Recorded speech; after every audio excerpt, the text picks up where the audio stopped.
is up, Cowboys Nation? Mike Tag, Kelly K9 in the house.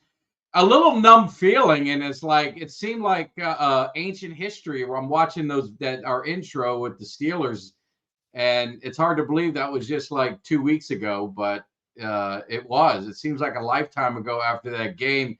And make sure you guys hit that subscribe, like, and share. But just to kind of share this with you guys, Kelly and I have not spoken since the game. And a lot of times with this show, I mean, he's got his life, I've got my life, we get busy. So a lot of times we don't get a chance to kind of talk. Sometimes we'll text real quick, but I don't think Kelly, and welcome to the show, of course, I don't think we've talked about this game at all. I don't even know if we want to talk about it, but we haven't said a word about it. No, not really. We haven't talked at all. But I think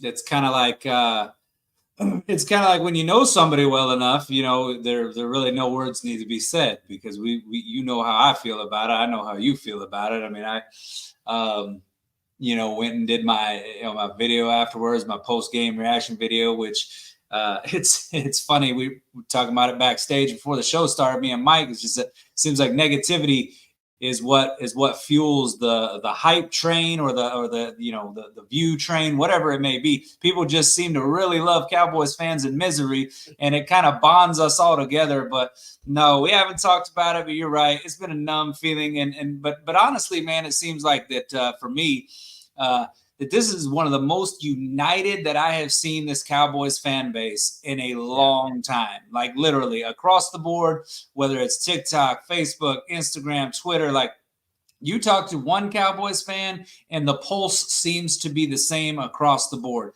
There's a few that are out there that may be riding the ultra positivity train and saying, the Cowboys will get this thing turned around. But for the most part, every single person on Cowboys Nation is furious at the results of what we saw Sunday, because we kind of saw this thing coming. You kind of knew this was coming. You had a feeling it might be coming. You hoped it wasn't, but then it did. And you all of a sudden you like you said, you go from a win in Pittsburgh feeling like, hey, Dak Prescott came through in a big moment on the road, and then come home and we just get smacked around. Yeah, and the thing is you talk about it, and I think you even predicted it. Maybe I think you picked it. I'll never pick against the Cowboys in a show, but if you're talking about my money in real life, a lot of us probably didn't feel good about this game. Yeah, and if they would have lost 42-35, 42, we thought maybe it'd be a shootout. We knew our defense was probably outmanned and was not going to be able to slow them down. It was just a matter of if the Cowboys can kind of, get things going. It's like I said, the way they lose. I talked about it. They get their ass whooped in these losses. It's not like I'm like people go to, they battled back against the Ravens. You and I were there. It was an ass beating. I mean, every loss this year has been an ass beating. That's what I think really frustrates and confuses, infuriates, whatever you want to call the fans, because it's not that they lose, they get embarrassed. Yeah, and it was just a no-show, complete no-show, and I'm tired of there's no picking and choosing to try to blame one person, blame the other. Everybody played like shit, and everybody needs blame. Dak played like shit. Zeke, I hate to say it, I love the guy. He looks terrible behind this offensive line. The offensive line looked terrible. There's not one. The only player on this team, literally the only player on this team that I could give any kind of pass is Brandon Aubrey. That's it. I would give one other one for this game. Was Donovan Wilson was the only guy. He seemed to be playing hard. That was the only like outside of Aubrey, goes without saying, but I felt bad for Donovan Wilson. He seemed like the only one that had any sense of pride or heartbeat. He was laying it, he was hitting hard and stuff. But like you saw Diggs, and I don't want to rehash the whole game. You saw Diggs and just even Zach Martin. Zach Martin 0.0. And he's a Hall of Famer. It's just bad all around. It was bad all around. It's bad. So, but we were going to get into it. But what we need to do is we got kind of like messed up on Monday. Uncle Cheech was He had such a good week. I think he might have been partying. So he might have been partying a little bit much. So we never got his pick. So we're going to bring Uncle Cheech in now because it's late for Uncle Cheech. He should be in bed. It's what is it? 9:10 is time. So we're going to get Uncle Cheech. What we want to do is we really encourage you guys. I love talking to people. I would love you guys to call in, share your frustration, or change your mind. If you got any positivity and say, hey, guys, this, we're going to be okay. We're going to have to buy, whatever it is, positive or negative. And then we're going to get into some of the Jerry stuff. We're going to get the others. So once we get done with Uncle Cheech, the number will be up there. Call in. The trick of it is it's my phone. So you're going to have to kind of, when someone's on the line and on the show, you just kind of chill. When they hang up, then you just call in real quick and we'll get you right in. I've got it kind of slowly figured out. So without any further ado, let's just get Uncle Cheech in and see if maybe he can cheer us up. We'll see what happens. Uncle Cheech, how are you? What's up, guys? What's up, Cheech? There we go. Not good, man. I'd evacuate my house for the hurricane. Come home, half my roof is blown off. Oh, Jesus. Then Monday, I came down with a bad cold and just starting to get over it. Real rough week. Other than that, though, I was 3-1 last week. Hit my lock. Upset special was an outright win again. So last 2 weeks, I'm 7-1. Both my locks hit. Both my upsets outright wins. Well, this is what we're going to do, Uncle Cheech, because I feel terrible. Because you started out slow and we had this great competition and we're gonna split the winnings with everyone, and you wiped us out. You lost 3 in a row after we got a win, and I feel sick to my stomach. So it's early in the season. I know this is what I'm going to do because Cowboy Nation, I know is feeling down. I'm going to invest out of my personal pocket $100. We're going to start this again, and I'm going to see if you can continue your hot streak with your lock of the week. So if you guys remember, it works very simple. When he gets to the lock, just type lock in the comment. I will write your name down. He's going to pick a number between 1 and whoever said lock, and you're in it. If he wins, we do a 50-50 split. We carry that 100 over. We reinvest. And at the end of the season, if we got money in the pot, it's a 50-50 split. I'm going to do that because we got to change some mojo in this place. You know what I'm talking about. So, Uncle Cheech, let's get it rolling with our first game. It looks like you've got, hold on a minute, I got it all figured out. The first game is, I'm hoping you're wrong on this, but I think you're going to be right. Kelly, what do you think? Carolina at Washington, he's given the 7.5. Washington they look pretty good against Baltimore. They didn't win, but they at least put up a fight. Hell of a lot more fight than the Cowboys did. They look like a formidable opponent, don't they? Yeah. What do you think, Kelly? Carolina's not all that great. So yeah, I mean that's a 7.5 is a pretty decent spread, but Washington looks like they're a pretty decent team. So I could definitely see Washington taking that. That wasn't going to be your lock of the week. I thought you might have made that your lock of the week. I gave it some thought. It almost was. Yeah. So your second game, the Raiders versus Rams. You're taking the Rams, giving 5.5. The Raiders get rid of Devontae Adams. They send him to New York. Maybe some locker room. You don't think they're gonna rally behind the troops around the coach? You think the Rams are gonna handle their business? Yeah, I like the Rams at home.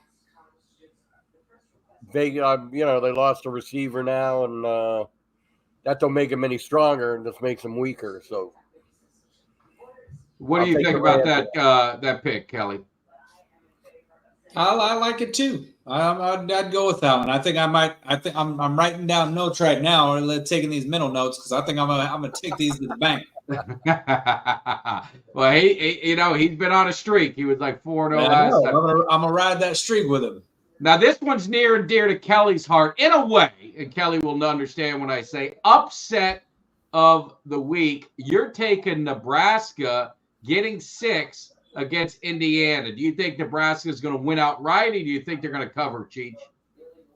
I had 2 outright. I think they'll win outright. Nebraska's got a pretty good team.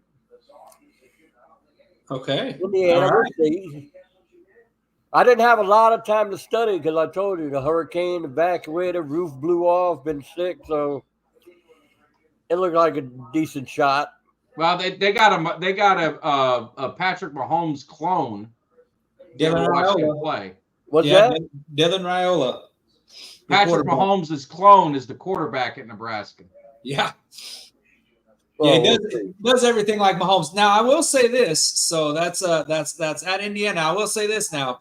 Nebraska, and I know this because my girlfriend is a Nebraska Husker fan. So I'm out here. I'm rooting for them Huskers. Hope they beat Indiana. They have a streak going right now, though. I believe it's something like 20-something straight games against ranked opponents where they've lost. So in order for them to break that streak, they're going to have to beat Indiana. Indiana's a ranked opponent. I think Nebraska's got a great defense. Their offense is still kind of evolving. They've struggled in the second halves of games, but if it's time for them to get over the hump and get a win, it's probably going to be it. I hope so. Now's as good as time as any. Getting into your lock. So this is it, guys. This is where if you want in on the lock, all you got to do is type in lock in the comments. We'll get through this. But you got Seattle going cross country, which we always talk about, going to Atlanta, and Atlanta giving 3. That's your lock of the week.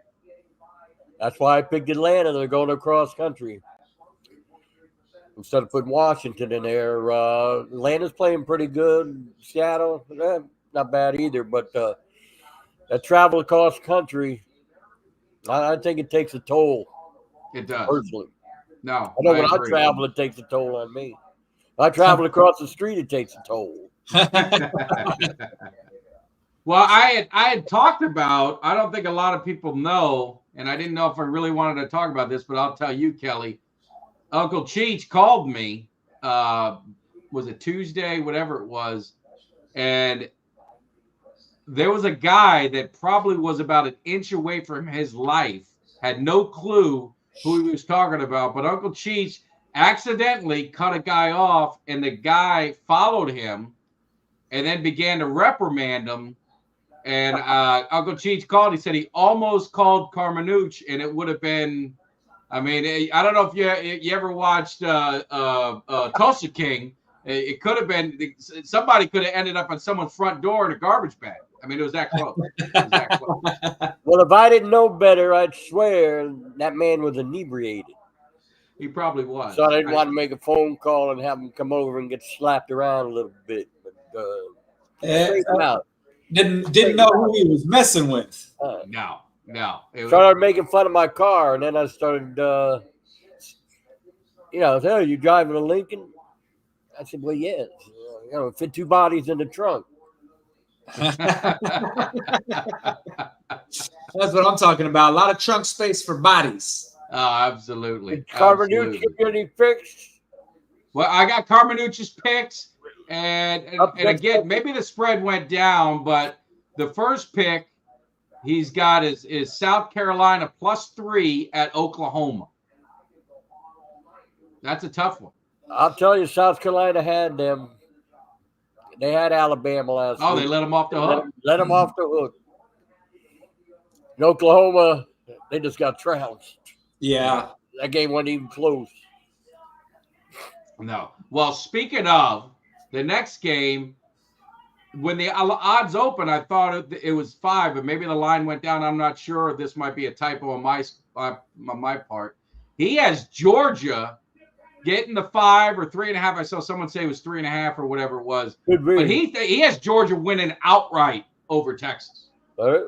And I don't know about that. Kelly, what's your thoughts? I know you're a big Texas fan, so I'm sure that would make you very happy if maybe Georgia, took care of Texas. What do you say, Kelly? I'd love to see Georgia beat Texas. I can never pick Texas, so I'm going to agree with that and say Georgia gets the win over Texas. However, I will say that Texas has definitely answered the call when they've had to. I mean, they smacked Oklahoma around like Oklahoma stole something. And that's a rivalry game that Oklahoma usually gets up for, and it's usually fairly close. And the fact they only scored 3 points on that Texas defense, I mean, I think the Longhorns are they're going to be around when it comes to the end of this thing. They're going to be a team I think is probably playing for the national title. Now, whether they win it all or not, we'll see. But listen, when they're playing, I'm a root for Georgia. In college football, I have 2 teams. I got Texas Tech and whoever the Longhorns are playing. Well, it was funny. I put a tweet out, and I'm thinking old school. I forget all the changes in the conferences, and I said, and Alabama was getting beat by South Carolina, and I just said Miami would smoke any team in the SEC. I think SEC is overrated. I think they're a bunch of average teams. I forgot that Texas was in the SEC, to be honest. I don't even think about it because it's just this year. So Texas is pretty damn good. I'm going to give them that, but I still will take my Canes. That's just the way it goes. That's why they play. Anything can happen. That's right. That's right. Yeah. And Mikey Schefter says Texas hasn't been tested yet. Yeah, the one game I did lose, the one I lost last week was Florida, Tennessee. Florida played them close. How do you not have the balls to go for 2 on the road, being a heavy underdog? You got them on the ropes. How do you not go for 2 as a coach? I just blew my mind. Well, that's why he's getting fired. Yeah. Especially when you're getting fired, right? I mean, we see this with McCarthy. It's like you better pull out all the stops. You're on your last deal. So, but anyway. Miami losing to Virginia Tech. We already beat Virginia Tech. You better check yourself. Check yourself before you wreck yourself. All right, we got our lock. Anyone else want to get in on a lock? I'm going to give you a count of 10. Right in lock. And otherwise, we will move on and get this thing rolling. Uncle Cheech has got to get to bed, and you guys got all your picks. So, Kelly, give me a number between 1 and 6. 4. 1, 2, 3, 4. My man PJ, you are in the running. So if this game wins and they continue out, each person who wins that gets their name in a hat, and you will be in the running for whatever money, as long as Cheech doesn't screw it up again. Don't screw it up again. So I'll be a little better now. I've seen everybody play now a little bit. All right. Now you got to go. First quarter is always the toughest. All right, Uncle Cheech, we got a lot of people bitching about the Cowboys, so I don't want to cut you off, and I know it's late, but do you have any final thoughts on Jerry? Give these Cowboy fans any hope, or are we doom and gloom? What's going on here? I think it's going to be a long, long season. Oh, don't tell us that. That was a bad beating. Yeah. Yeah. No, it was. It was. Every phase of the game, terrible. Yeah. Never thought I'd see something like that. We beat him in the kicking game. I mean, we did win one spot. Well, you got the best field goal kicker in the league, kicking 80 yards. Other than that, the rest of it was terrible. It was embarrassing. So, all right, I don't want to beat a dead horse. Uncle Cheech, you have a great evening. We will see you next Monday. Uncle Cheech will be back, and hopefully we'll be celebrating some more wins. Take care, Uncle Cheech. I hope I feel better. I'll talk to you. All right, get some rest. Get feeling better, Cheech. All right. All right, let's get this back to normal. We got Uncle Cheech there. Whoops, where'd Kelly go? We lost Kelly. There's Kelly. There we go. Let's get you back. There we go. All right. All right, let the bitch session, guys. If you want to bitch, this is your opportunity to call in and bitch. Let's get this thing rolling. But until then, we will continue this conversation. Let me get where am I at? See, this is what happens. I'm not prepared. Yeah. Now, I just want to say, I don't want you. Don't nobody need to be nervous or intimidated when it comes to this call in. We want to hear some good shit. Like, so I tweeted this out earlier. I said, whoever's got the best rant, we'll decide on whoever's got the best rant. Mike will clip this thing and we'll post it on Twitter tomorrow because Cowboys Nation right now is upset. They're angry. They're fuming and rightfully so.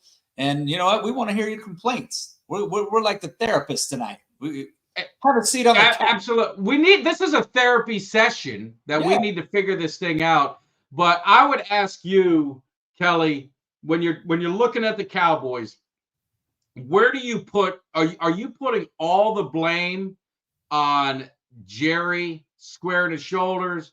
Are you holding some coaches accountable? You're holding the players. I mean, where is the percentage of blame going? Because I mean, we can argue a few different points, and we want to have some discussions about it. But where do you fall with the blame of where things are today? Honestly, I'm putting the majority of it on Jerry Jones, and the reason why is this: you're not a GM. You're just not. You're not a good GM. Your draft picks that you get, the talent that's on your team is due to Will McClay. That's not you.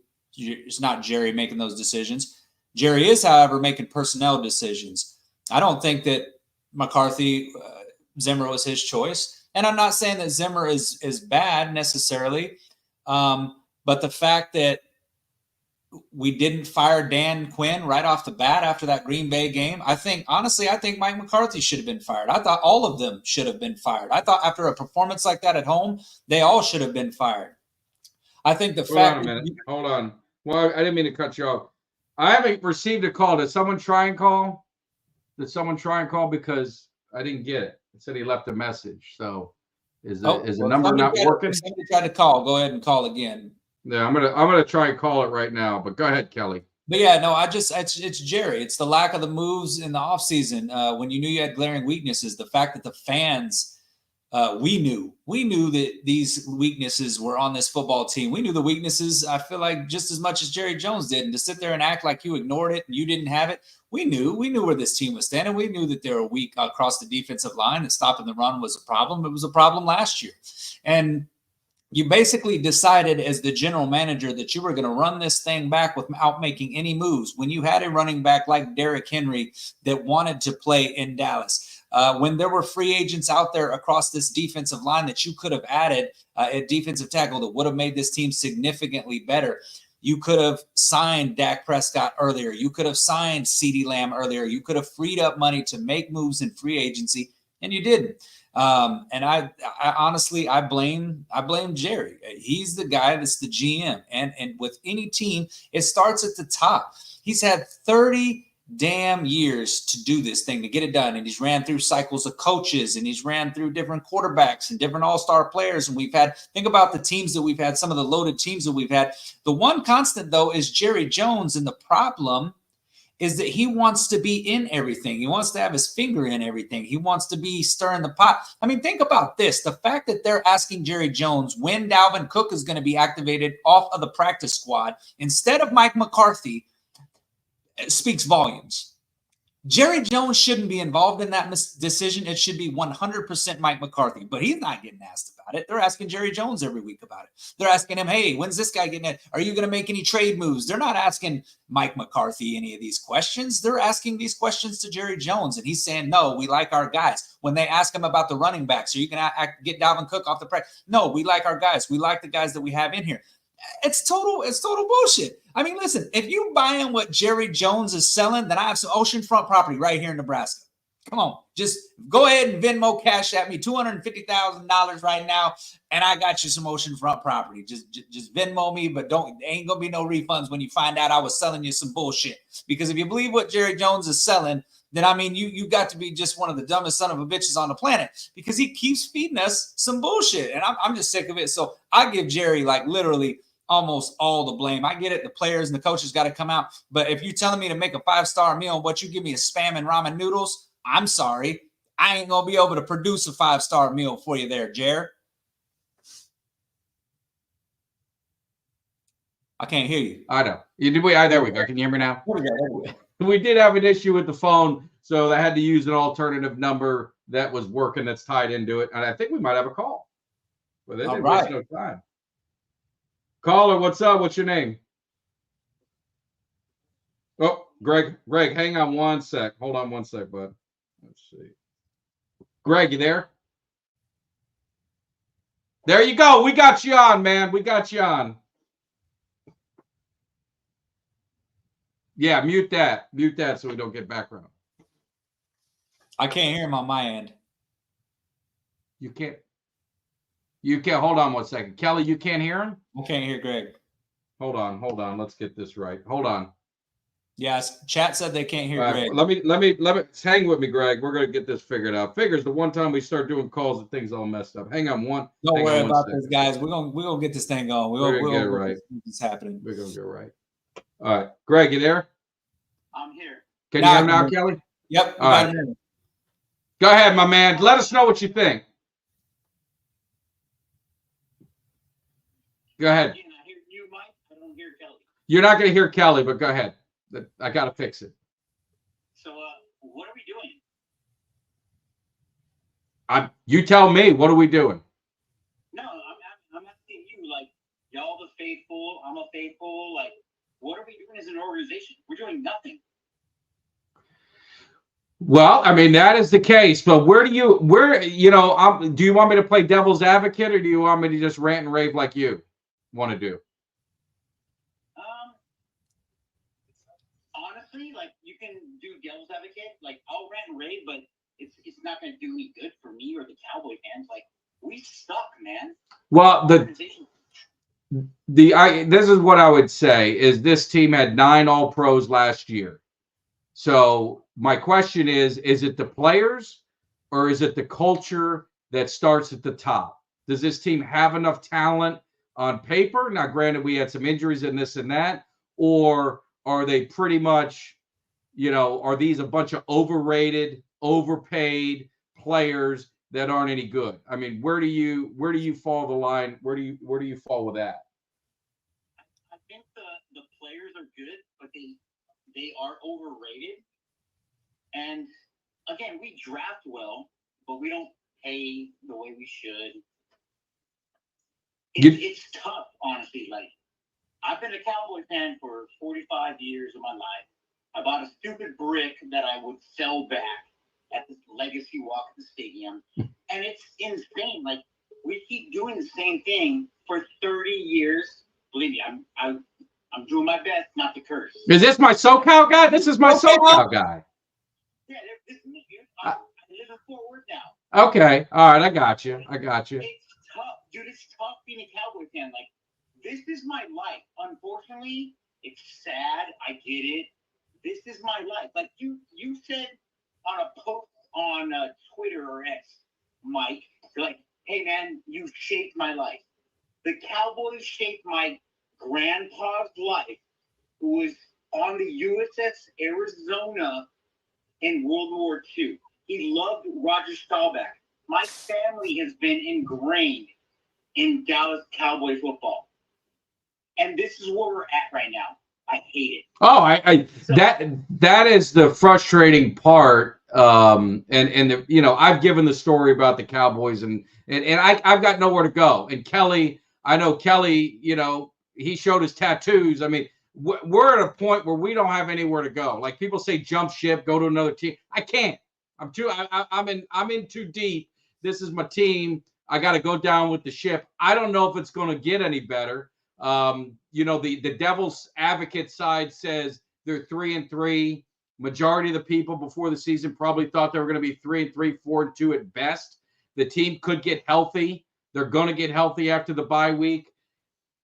Maybe they can right the ship. They're 1 game out of first place. They haven't lost any games in the division. I mean, I could go on and on with if you want to play devil's advocate, but the eye test tells you that there's a problem. I mean, you've seen the Bills get blown out. You've seen the Ravens get blown out. You've seen good teams get blown out, but they don't feel as bad as this Cowboys team getting blown out, right? Mike, respect. I love what you're saying, and I'm with you on all that. Kelly knows what's up. The dude's a little bit bigger than me, but I don't know how we deal with that. Anyway, it's just tough, man. Like, being a fan of this long, like, again, I grew up in Southern California. I was ingrained with Cowboy football in 2,000 miles away. I moved here. I love it. And we're like a laughing stock right now. Like, this is bad, man. This is not good. We got fans in Germany that fly out to watch games. Frankie, dude, that guy's awesome. Love him. Yeah. But what are we doing? Like, we're a joke. This is sad. No, I appreciate it. I appreciate it. You're a lot calmer on the phone than you are in person, though. So you're not living up to the SoCal hype that I saw at AT&T. But that's all right. I don't care. I'm just teasing with you, man. I'm just teasing with you. I love you both. I respect you both, and I know I'm a bit of like, and I don't even know how to call it, but again, I'll keep it clean. I'm a Marine. I love my Cowboys, and I die for them. And it sucks where we're at right now, and I hate it. Yeah, no. I mean, it doesn't look good. I mean, I can't lie. I can't sugarcoat it. It doesn't look good, and it's going to take a lot for them to win the trust back, and I don't know if they've got the horses to do it this year. I mean, they don't look close to any team. I mean, This year's out. This year's out. Stop. This year's out. yeah. Well, I'm not going to say that. I can't say that. I can't say that. I'm never going to say that. I can't say that. I'm never going to say they're out. Green Bay was 2-5. Green Bay was 2-5 last year, and they made it to the divisional. They made it to the second round of the playoffs. I'm never going to say they're out. You'll never convince me they're out. I mean, you could say they're out. I just can't.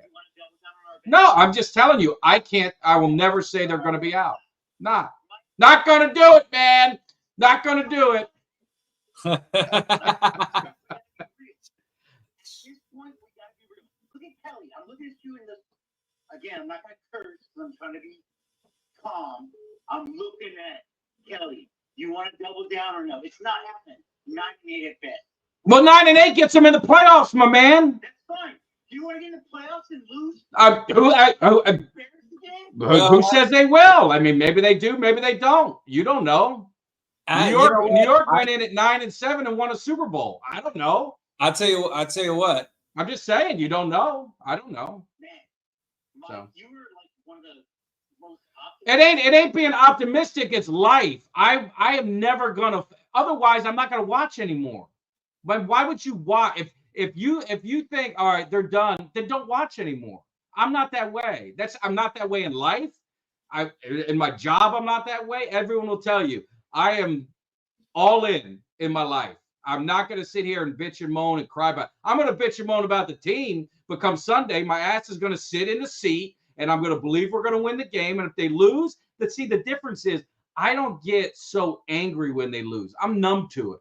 Like Kelly and I were talking about. I'm numb to it. Like it's they lost. I went out and cleaned my yard after the game. What am I going to do? But I want them to win. So, okay. But Mike, yeah, that's awesome. I love it. Are you insinuating that I don't do that? Well, I don't know. You're saying they're not going to. They're done. So that tells me that it's true. They're done. Okay. Like when I go mow my yard. Yeah. When I go up to the grocery store, it doesn't change it. I just don't put my Dallas Cowboys CeeDee Lamb jersey on, my Bill Bates jersey on. I don't put anything on. I'm just like, it is what it is. Yeah. Football to me is my outlet. Like I bust my ass all week, and it's like that is my 3 hour. Now it's 6 hours because I enjoy watching my Canes too, so I'll throw them in there. I get 6 hours a weekend. I watch them, and it's my getaway. And I mean, so it's never gonna. That's why I say it's too deep. My kid, I told him not to be a fan, but anyway, well, I digress. I got to fix this phone thing, but we love you, SoCal. Dodgers are gonna lose. Dodgers are gonna lose to the Mets.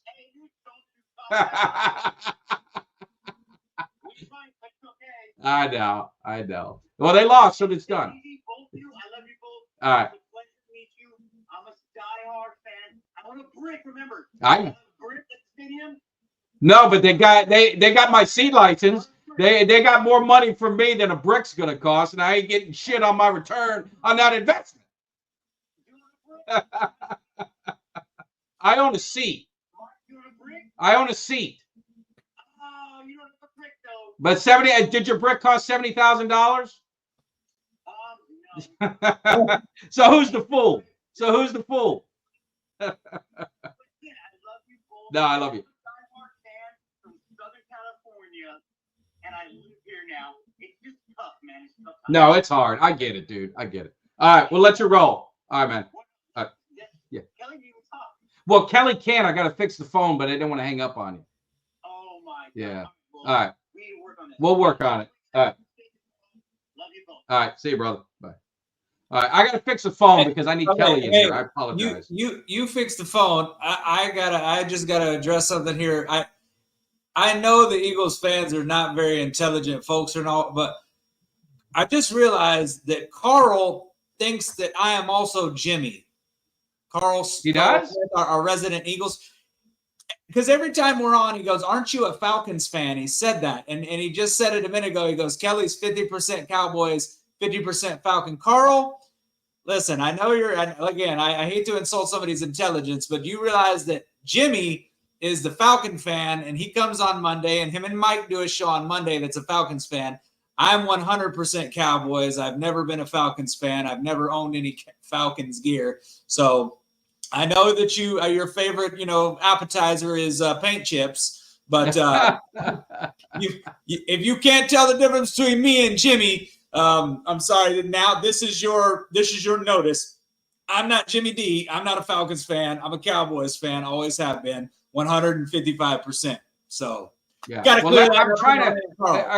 I got people call. I'm trying to fix a phone. I got to do a couple tests. Kelly, jump off, man. I got this thing, man. Jump off. Can you hear this? Huh? Can you hear that? Nah. All right. I'm resetting everything. Kelly, you run the controls. I'll be back on because I want to get your thoughts because I think it's important and you can do it. Like, do you just give up? I mean, and I get it. And I know. I mean, do you just say, all right, the season's over after 6 games and you're 3-3, a game out of first place? I'm not saying the Cowboys are going to do anything, but do you just it's over? I mean, maybe you do. I don't know, but I'm just curious your opinion, and you guys can talk about it, and I'll be back. I'll be back when I get this thing figured out. Okay. Well, first of all, I don't think you give up. I mean, yeah, Ultra Eagles fans ain't that bright. That is definitely true. First of all, I don't think that you give up on the team.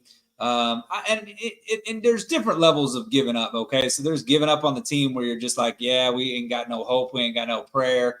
And then there's giving up and just not watching. So, I mean, me personally, after the game, I said, I don't think we got a shot at the playoffs. Just watching this team and watching what I saw, I just don't think that this team is a playoff contending team. They don't look like it. They don't look like a playoff team. Maybe they'll prove me wrong. I'll still be watching every Sunday. I'm not going to give up. But at the same time, after watching that beatdown versus Detroit, does it really give you much hope? No, it doesn't. I mean, so what can you really say at that point? So I think there's different levels of giving up. There's different levels of giving up, throwing in the towel. There's the people that are like, well, I'm never going to wear no Cowboys gear. I mean, listen, people keep saying, hey, the one way to get at the Jerry is to get into his pocket, stop buying Cowboys gear. I'm already looking at this fresh ass salute to service, Arctic camo, fly ass hoodie, an Emmitt Smith jersey. Like I can't stop buying the merchandise because listen, I'm going to rep the Cowboys. I may be pissed at the Cowboys. I'm going to rep the Cowboys till I die. That's never going to change. Like my family knows me and knows I'm built for this. I'm built to last. I'm a big Cowboys fan till the day I die. And the thing is that when it comes to Jerry Jones, is that one day Jerry Jones won't be here anymore, and it's going to be Stephen Jones running the show. And who knows if Stephen does things a little bit differently.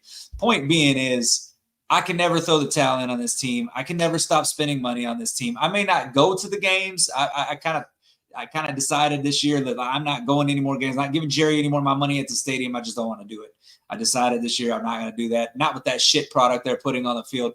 But I'm still going to buy Cowboys gear. Like I said, I'm looking at that Emmitt Smith, that salute to service, that white camouflage. Look at that. That thing looks smooth as hell, man. I got to get that. So I'm getting that. I'm getting a hoodie. I'm getting a new hat. I'm still spending money, man. I'm still going to do it. I can't stop myself from doing it. I want to look fresh. I want to look fly, and I want to represent. And so when I say we're done, when I said that in my video and I said we're done, and I said, this team is not a playoff team, it's looking at it as of right now because things can change. They can change. Do you hear this, Kelly? Do you hear that noise? Nope. I don't know what happened. Do you hear this? Do you have anything on your side that do you guys hear anything in the audience? Do you hear that Jerry talking? Help me out real quick. You don't hear that, Kelly? No, I don't. No one hears it. Yeah, I don't know what happened because Vince said he can't hear it. All right, I apologize. We're gonna have to do the call in another day. I feel terrible. It was working because I did it Sunday and I was doing my clips, or actually Monday it was working fine. I don't know what else to do to switch it around. I've tried everything. So yeah, it says just you and Kelly. Yeah. Okay. We'll have to do it. I apologize. We'll have to make it up to you. I do apologize, but you guys can rant in the chat. You can rant in the chat. So Kelly, and I agree with you. And I guess that's the point I try and get to people. Is this a playoff team after what we saw? Hell no. I mean, they look like shit, but we've seen things play out before. And Jerry Jones, in my opinion, is about 90% of the blame. And some people say, well, why would you say that? He's 90% of the blame because it's the culture that he's created. It's the culture that he's created within this organization. Because is Dak Prescott and Tony Romo pretty similar? Like when you look at what's changed? I mean, you're getting the same results. You're getting a GM, the same GM that thought Troy Hambrick was going to be the superstar, that thought Quincy Carter was going to be the superstar. Those are handpicked things that he did when everyone and their brother knew, and my wife knew, we needed a running back. We knew that we needed to stop the run. And in free agency, which is his thing, because I agree with you, Kelly, the draft is Will McClay and the scouts. Free agency and everything else with player personnel, that falls on the GM. And the GM did not fill any, and we talked about it. You let guys go, and I am not mad at any of the guys they let go, to be honest with you.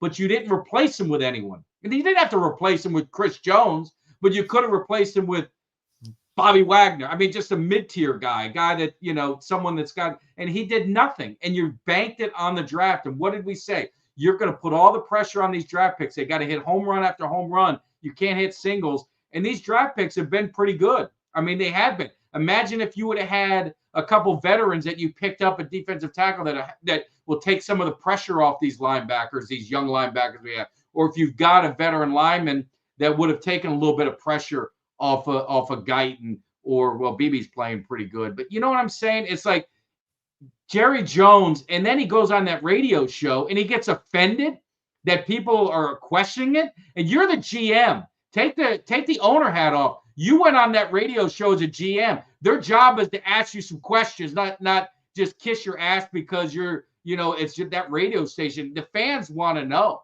And then to tell them you're going to get fired. He's lost it. But what I'd say is he's feeling the heat, Kelly. He's feeling the heat from the fans and from Cowboys Nation because Jerry Jones is kind of falling apart on us. I mean, and he should feel the heat. I mean, when you operate like this and you're the biggest sports franchise, you're the most visible franchise in all of sports, and this is how you operate as GM, you don't think you're going to get heat?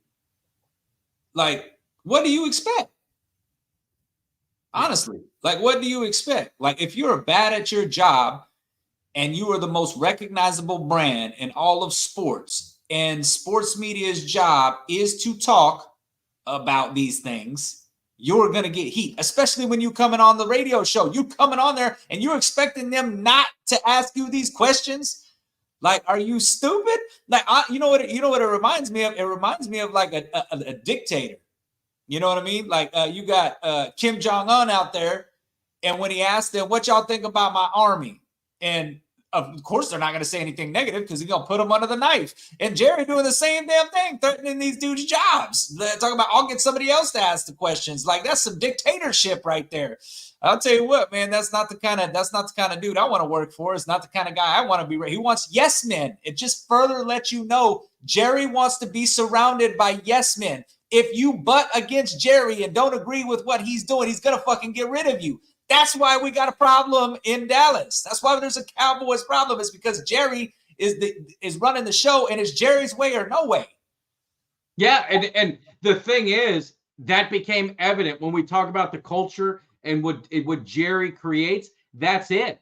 I mean, if you challenge him, he's going to get rid of you. I mean, he basically did it to two guys who don't even work for him. But Jerry has the influence over that radio station because they are the flagship of the Dallas Cowboys.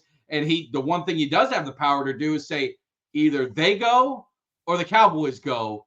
And more than likely, the radio station is going to side to keep the money. I mean, you'd love for them to draw the line in the sand, but there's too much money to be made being the home of the Dallas Cowboys that they're not going to mess with that. So he's intimidating them. And what do you think he does? That's why I say a lot of people want to give McCarthy shit. You want to jump on. I'm not mad at McCarthy. I'll be honest with you. I feel bad. I feel bad for some of these coaches because they're set up to fail. I mean, he's set up to fail. You go in, look at what as dysfunctional as the Jets are right now, would we call them dysfunctional? I mean, right, Kelly? Would you say? I mean, yeah. They go out, and I wouldn't have got Devontae Adams, so I'm not saying the Cowboys could have got Cooper or something, but they go out and spend $20-something million on a receiver because they feel they still got a shot. What are they, 3-3, 2-4, whatever they are? They feel they got a shot. Jerry Jones says, we're not going to do anything. So I would play the flip side of it if I was a fan.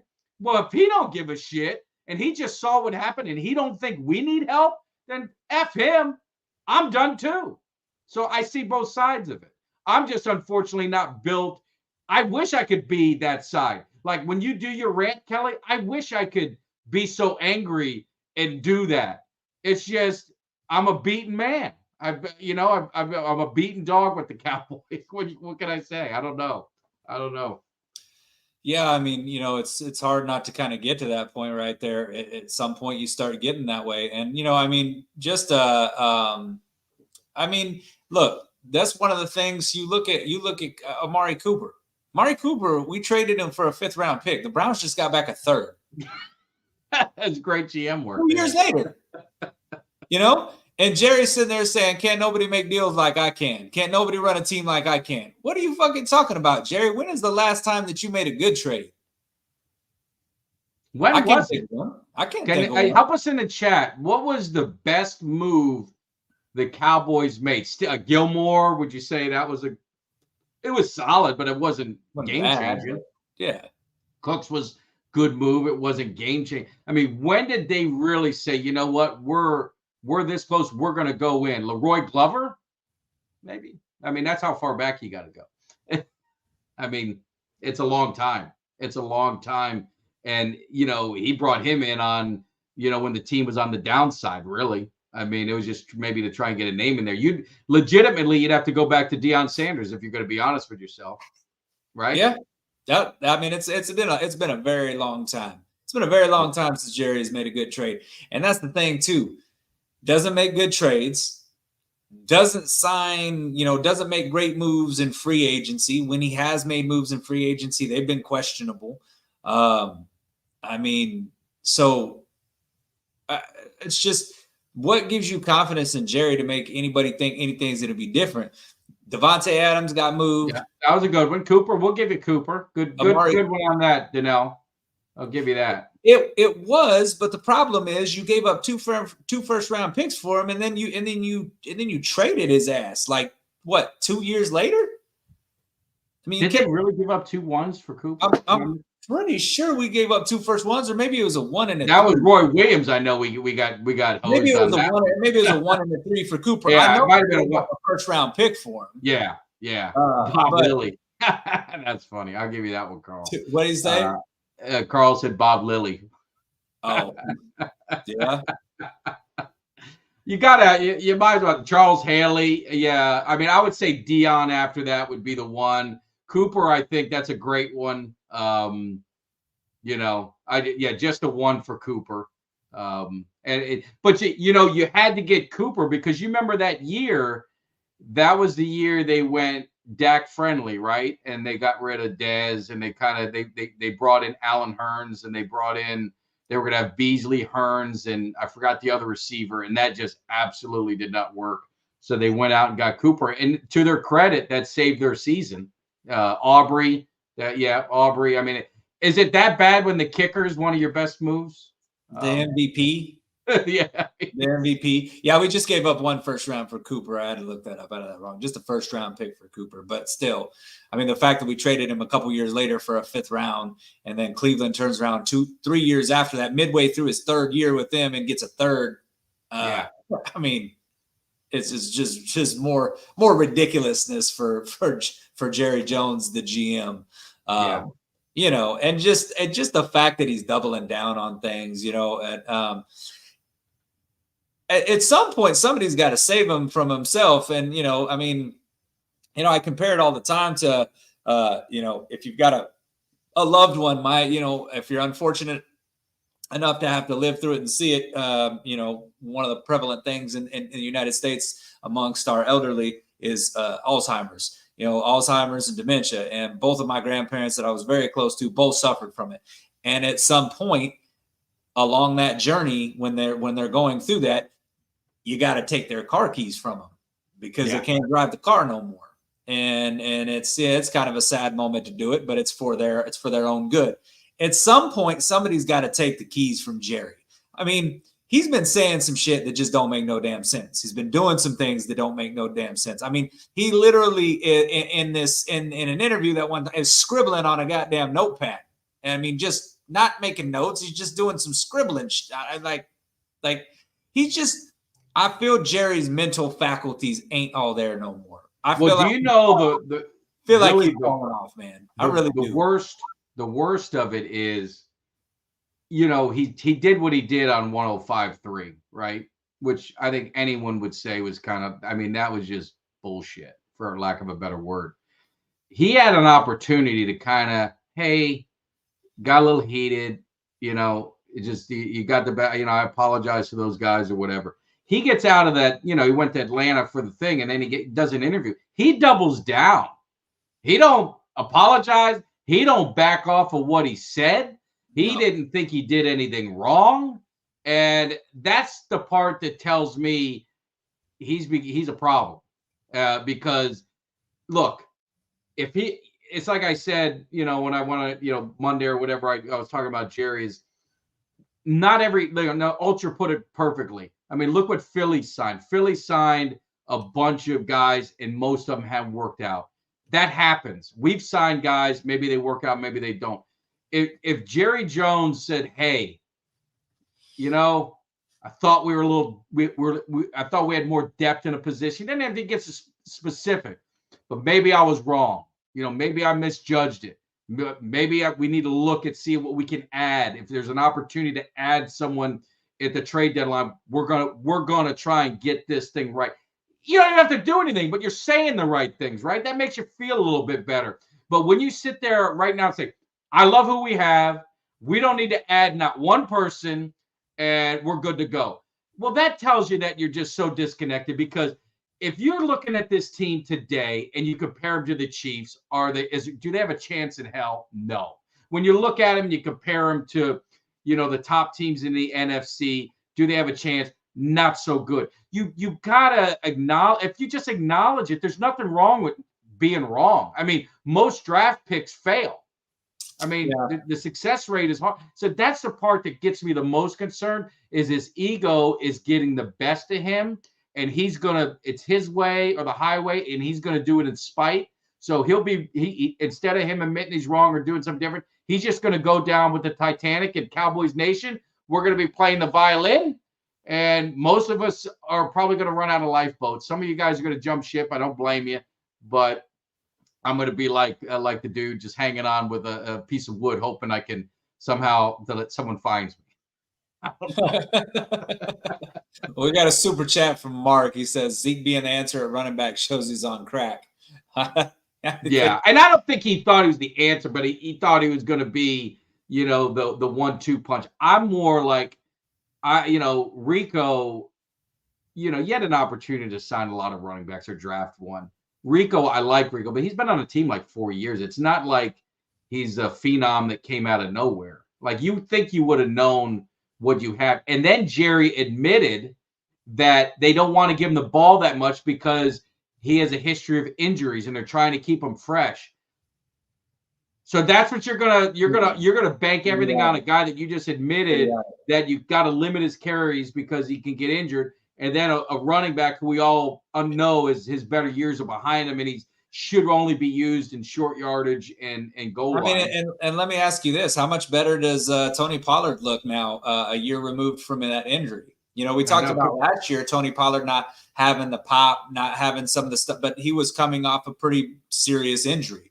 I mean, how does he look in Tennessee now? I mean, Tony Pollard don't look bad at all. Now that you're sick of looking at it, I mean, shit, honestly, any competent running back right now is, I mean, we're over there. We're married to the 350-pound freaking ex-prom queen that has fucking warts on her face and shit. So we're over here looking at everything that walking past when it comes to running backs. I mean, it's terrible. It's absolutely terrible, the situation that we're in right now. But think about this, Mike. We knew this, though. That's the part that's frustrating, right? We're not sitting here claiming to be smarter than an NFL GM. I'm not trying to say that I think that I can run a team, but we knew that we weren't going to be good at running back. And there was people that were like, nah, you know, we'll be all right. We'll be okay. In fact, I remember Ultra saying that we'd be okay with Rico Dowdle. He said Dowdle would be fine. We'd be fine with him at the running back. I mean, Rico Dowdle's got 246 yards, I think, on the season through 6 games. And you got Derrick Henry. Now, I don't think Derrick Henry would be the leading rusher behind this offensive line because this offensive line has been absolutely offensive line's got to get their share of the blame too. But I mean they're young, but you expect that with them. Think about this: areas that we thought maybe were going to be areas of strength are not. And I don't know if you remember at the beginning of the season, I remember telling you that we're dependent on 2 rookies on this offensive line, and I don't know how that's going to work. Guyton has struggled tremendously. I mean, when you think about Tyler Smith, when we had him out at left tackle his rookie season, obviously he had some struggles, but not near as bad as Guyton. Guyton's almost got Dak killed on multiple occasions. I mean, it just areas that we kind of thought, okay, we're depending on rookies now, so that maybe is not the best strategy, but we are where we are. And now we're at where we're at because of moves or lack thereof moves made by Jerry Jones. Yeah. No, I mean, 100%. Another super chat we got, I saw. Did you get it or did I miss it? There you go. Mark, my man, Mark, lay a foul over the running back. Yeah, I mean, I would have drafted a running back. That would have been a priority for me. Maybe, and they're so afraid of trading away draft capital, but they didn't have a 4th round pick because of Trey Lance. Fine, whatever. I understand the thought process with it, so I'm not killing them for that. But you saw the running backs falling. They could have traded a next year pick, and they could have moved. They could have maneuvered to grab one of the running backs that were out there, and they didn't. And that's just, like I said, it just shows either they must know something the whole world doesn't know, because even Shaquille O'Neal, he was on his podcast and he was talking about the running back situation. I mean, everyone's talked about it ad nauseum, the running back situation in Dallas. And that's why I'm saying I don't think it's a receiver issue. Like, I know people are saying, oh, well, we don't have a 2. I don't have an issue with the receivers. But the problem is when you have no fear, when the defense doesn't fear your running game, they're playing coverage. And they're going to just have, their regular guys 7 in the box, sometimes 6 in the box. They're going to say, you know what? You ain't running on us. We're going to play coverage. So it's asking, and I'm not defending, I'm not giving Dak any, but you're asking your passing game to be perfect every drive. That's what you're asking, and that's hard. Let me ask you a question. Because, Ultra brings up, and he talked about it earlier. He talked about 2024 is a minor rebuild. Okay.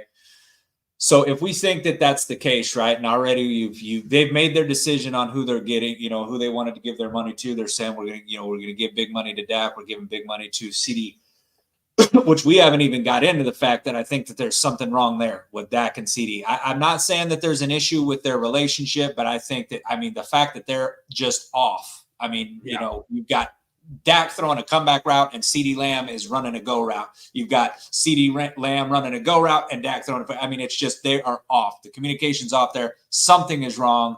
That's got to get fixed. But my question to you is, would you, at this point, okay, if things start to go south, the next 5 games that we have, honestly, when I look at the next 5 games, it's tough. I see this team maybe winning 1 game, honestly, and that's not a stretch for me. That's honest to God truth. I think maybe 1. Maybe Philly or Washington, we sneak in a win there. I don't think we beat Houston. I don't think we beat San Francisco. Atlanta, I don't think that we beat. I don't think we beat any of those 3 teams. I think we have a slight shot against Philly and a slight shot against Washington. But right now, I think both those teams are better than the Cowboys. I could see us going on. Let's just say, hypothetically, you do only win 1 game over the next, right? And it does start to look like, okay, this is going to be a year with the Cowboys. We're not doing shit. Yeah. Do you trade Micah Parsons for multiple first-round picks? Because at this point, I think you could get at least 2 first-round picks for Parsons. Would you consider that? Man, it would be hard to turn if someone was going to give you a boatload, which would be a couple round picks, first round picks. It would be hard not to do it. As much as I love Parsons, if they're all in on draft and that that their philosophy is not signing free agents, right, then I would do whatever it takes to get as many draft picks as possible, because that's going to be the only way that they're going to be able to rebuild, because they don't really seem like they're interested in signing any free agents of any value. So I think I would do it if the price was right. I would probably do it in a minute. Well, yeah, and I to answer the question that you just answered that I asked, I would too. And the reason why I say that is not because I don't think Mike is a good player, but you are going to have to pay him a ton of money. I mean, he's going to be the highest paid non-quarterback in the league. Yeah, when it's time to pay him. And I think that if essentially what you're saying you want to do is rebuild, even if it's a minor rebuild, you're not going to do that with extending Micah Parsons to that monumental deal that he's going to get.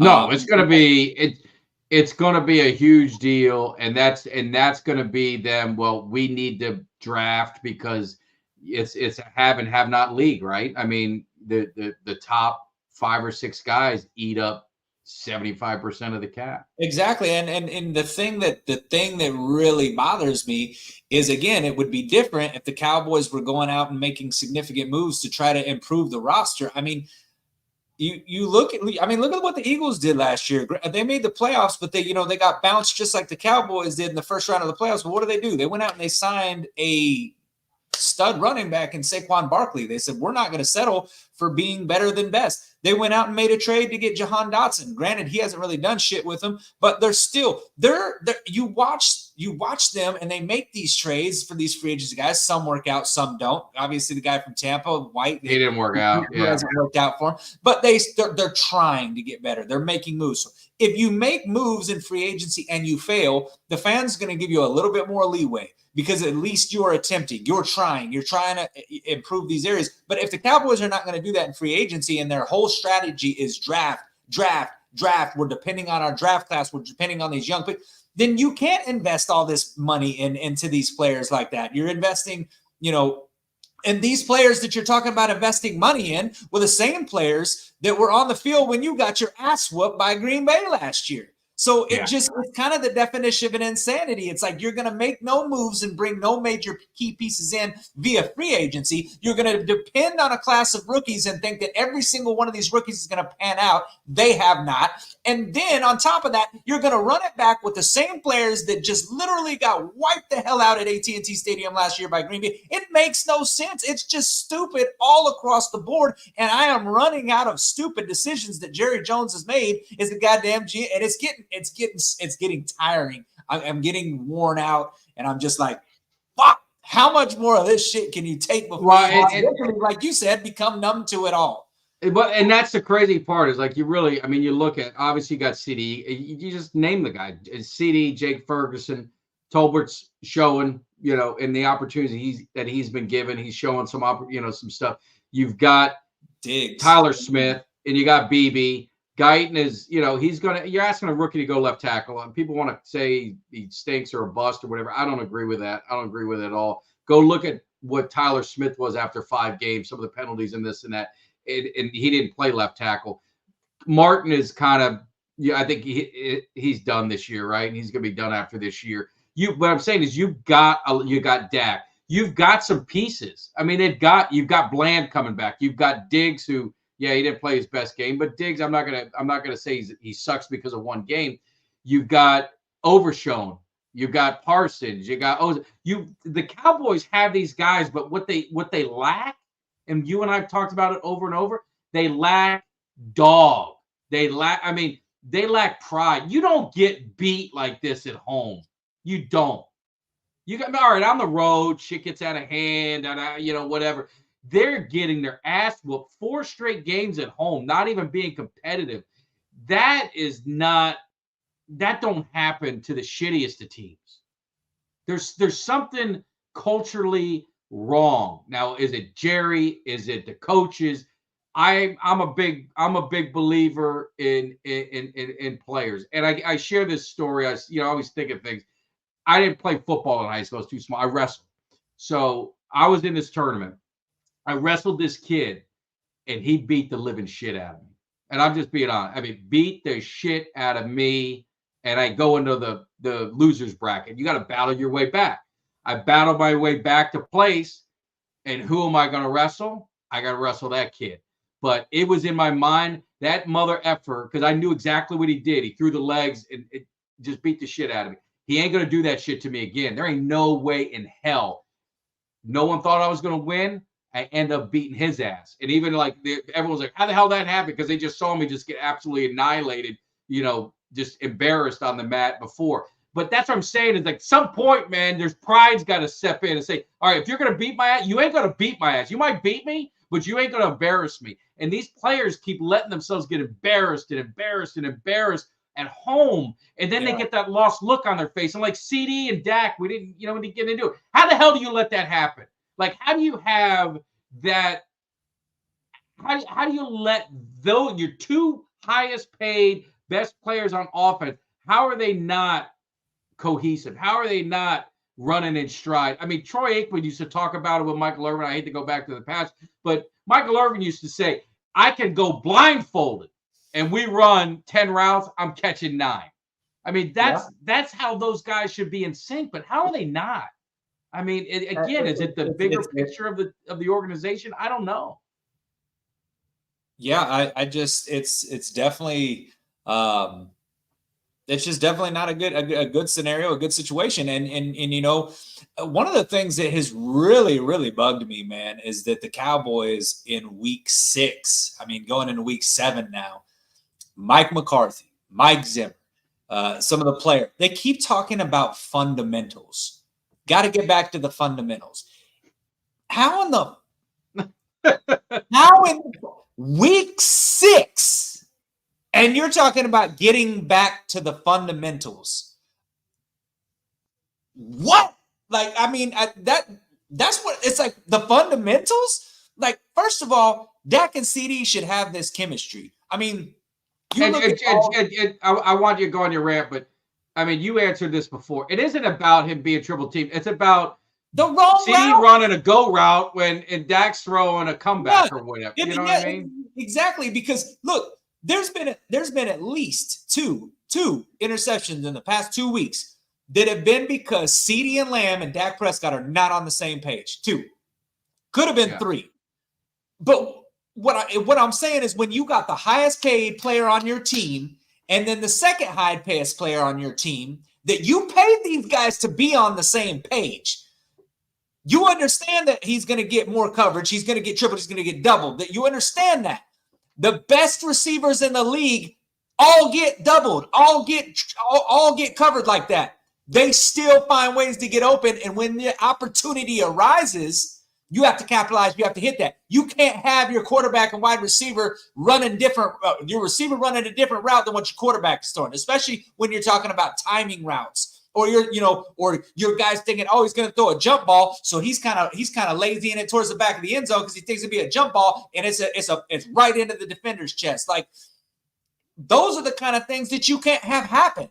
These two they're the 2 highest players on your team. There's no excuse that they're not on the same page. There's no excuse for these coaches to still be talking about, we got to get back to the fundamentals. The fundamentals should have been set up day 1 when you guys went on Cleveland on the road. Shouldn't be shit having to go back to fundamentals. No, you should be talking about how can we get better, because the fundamentals are the base for this team. And the fact that they're talking about fundamentals just lets me know how far this team has slipped and how far down the hill these guys are, because they're sitting there talking about fucking fundamentals. Don't talk to me about fundamentals. Talk to me about how you are going to get better next week. You should already have the fucking fundamentals down. You're an NFL player getting paid millions of dollars. I don't want to hear about fundamentals. I talk fundamentals with a fucking Pee Wee League football. Now, there's a Pop Warner you're doing fundamentals. Yeah, we're talking fundamentals. If we flag football players at 6 and 7 years old, then we can talk fundamentals. Now with 30-year-old players that are in the NFL making millions of dollars, I don't want to hear shit about fundamentals. Yeah. And again, man, I'm still getting pissed and off. Ultra, I agree, and that's the they've got young guys, but that's don't give me all in shit. If that's what you're going to go with, you're going to play all your young guys, it's fine. That's why I haven't killed Guyton. I'm not going to kill Guyton because I think we all know. I don't either. I just no, you can be critical, but you're going to understand it. You're going to understand that Leo Fowler, he's going to have good moments. He's going to have so-so moments. BB's going to have his moments, and he might have some bad. The Carson, the same thing. I've never bashed any of these rookies. I let those guys slide, and that will pay dividends. And I still believe it will pay dividends as a year goes on. But for CeeDee Lamb and for Dak Prescott, that's not even. I mean, that just shouldn't happen. I mean, that just can't happen. They look lost sometimes. And then the body language says it all. And, you just can't have that body language. You're a leader of the team. It's contagious, down the line. And so they've got to be better. They got to be better. I mean, there's no. Yeah, there's no other way you can put it, man. There's no other way. Danelle here, he brings up a thing, and he talks about it. He said, Romo, you didn't see Romo and Dez not on the same page. You didn't see Romo and even Terrell Owens not on the same page. It's like you pay these guys a lot of money for a reason. So when you're sitting there and your star quarterback and your star wide receiver have not been on the same page pretty much all year long. Now, there have been some games that, CeeDee and Dak have got it cooking. But even in the games when CeeDee played well, there were still a couple of times where you're like, oh, shit, like, what just happened there? Like, that ball was thrown into the – like there was nobody – CeeDee wasn't even where he was supposed to be. So that's a problem. That's a problem that if you're the coach, you're the quarterback's coach, the wide receiver coach, the head coach, any of the coaches on offense, you got to fix that. You can't afford that. You cannot afford your star quarterback and your star wide receiver not to be on the same page. And like you were talking about Guyton, there is going to be there. We talked about it. We talked about that there was a better than good chance that there was going to be growing pains along this offensive line, and that they were probably going to have to shuffle some things across this offensive line. And we're seeing it. But again, this is what you get when you don't have free agency ads, when you are not adding guys via free agency to fill some gaps, and you are depending on basically all rookies, because that's what you're doing. The positions that were vacated got filled by rookies, and you're thinking you're not going to have some problems. Like, there's going to be some problems. So, and if that's what you were going to do and that was your plan, then let Cowboys Nation know that going up front. Don't give us this all-in bullshit, and then this is the product that fans have to sit through, because that's not fair to your fan base. And it just feels like that everything that's been done has just been done with pure incompetence, and then they spin it as we like our guys, like you said. Jerry's with the we like our guys. We don't think there's anything wrong. We're looking within the roster to get better. I mean, it's just frustrating as hell, man, to see it, because I don't have answers. I don't think there is a fix for this team this year. I really don't. I think you have who you have, and you're going to have to grin and bear it. That's what we got. The only way, and again, I'm going to put my nice hat on. They're one game out of first place, and they haven't lost a division game. That's all. That's if you're asking for hope, that's the hope. That's all I can say. That's the hope. They haven't lost a division game. They're one game out of first. The division has not. The Giants been okay. Philly is having a lot of internal issues as well. So the only hope they have is if they can just hang around and get hot late, they got a shot at the division. I mean, it is what it is. Maybe it's like I said before, a lot of people don't want to talk about the Cowboys. They coasted into the playoffs the last 3 years. Maybe they need to go in 9-8. Maybe they need to go in 10-7. Maybe they need to go in 8-9 and get hot and battle at the end and have to win those last 3 games. I don't know. I'm just saying that's the only thing. But for that to happen, Micah Parsons is going to have to be like the best version of Micah Parsons that we've seen, because there's not a lot on the defensive line that is going to be able to help alongside him. Nealon's gone. Tank is gone. But he's going to have to be it. Diggs and Bland are going to have to be Dion and Kevin Smith. I mean, you're going to have to – I mean, they're going to have to be that good. You're going to need the defense just to get on a different level. And I don't know if they got the horses to do it. Overshown is there. I mean, Clark actually, he played better, in that game. I didn't want to leave him out.